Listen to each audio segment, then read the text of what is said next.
शुक्र अल्लाह पाक दा इतनी मेहनत करके फिर साडा सैटअप लगा वा राशन तरतीब नाल लग गया वा। हुण असीं अपने भैन भरावां नूं एक डब्बा जिहड़ा तैयार करके दिखावांगे कि राशन दा पैकेज जिहड़ा ना रमज़ान पैकेज उहदे विच किहड़ियां चीज़ां है वा। बिस्मिल्लाह रहमान रहीम। सब तो पहले 2 किलो खजूर, माशाल्लाह माशाल्लाह करके मेरे को आप खुद भी नहीं उठाई जा रही। 5 किलो चीनी,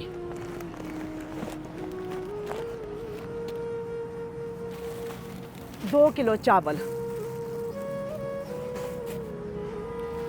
और हाफ के जी मसूर दी दाल, चने दी दाल, 1 किलो बेसन, काले चने,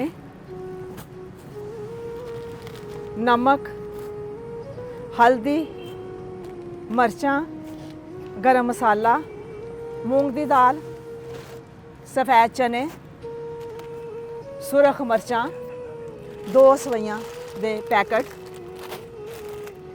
और जामे शीरी मुकम्मल पैकेज, 5 किलो घी और साथ 20 किलो आटा।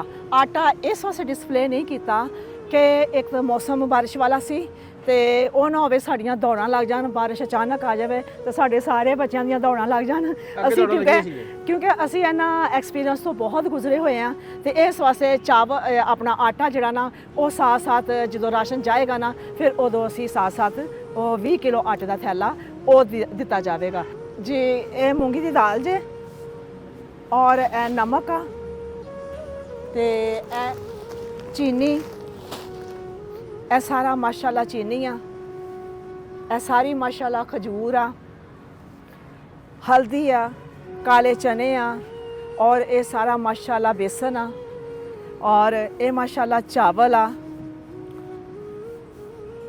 सुरख मर्च, चने, मसूर दी दाल, चनिया दी दाल,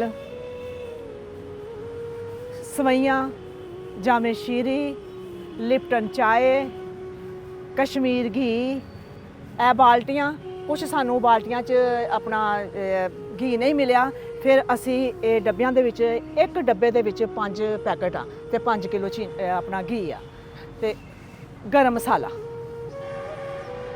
और A1 क्वालिटी आ। असी क्वालिटी ना कदी भी कंप्रोमाइज़ नहीं करते। जो असी चीज़ां खाने आ ओह शुक्र अल्हम्दुलिल्लाह अल्लाह पाक ने सानू यह कुछ सिखाता कि जो तुसी पसंद करते जे ते दूसरे वास्ते भी ओही पसंद करो। तो अल्हम्दुलिल्लाह असी कोई कंप्रोमाइज़ नहीं किया कि हल्की चीज़ देइए, नहीं जो असी घरां च चीज़ां खाने आ ओही चीज़ां असी अपने उन्हां हकदारां तक पहुँचाने आ जिहड़ा उन्हां दा हक है।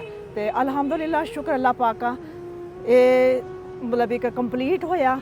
हुण इहदी पैकिंग शुरू होएगी और फिर उस तो बाद अगला मरला जिहड़ा ना वो पैकिंग दा होना वा। फिर अल्लाह पाक दा शुक्र अदा करदे आ कि ये साढ़े बच्चों की मेहनत आ जिहड़े माशाल्लाह ए बच्चे खड़े ने, बड़ी एफर्ट है उन्होंने, बड़ी मेहनत आ।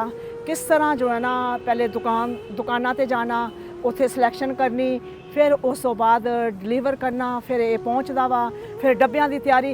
ये एक मरला नहीं है, ये बहुत ही मरलियां चों गुजर के फिर ए वक्त आया जे कि इस वक्त असी जो ना राशन वो तैयार करना वा। अल्हम्दुलिल्लाह शुक्र अल्लाह पाक इन्हां बच्चों से दुआ कर दी, अपने भैन भरावां से दुआ कर दी कि अल्लाह पाक सानू सब नू सेहत ज़िंदगी तंदुरुस्त रखे और इस तरह अल्लाह पाक हिम्मत देंदा रहे। बहुत शुक्रिया, अल्लाह हाफिज़।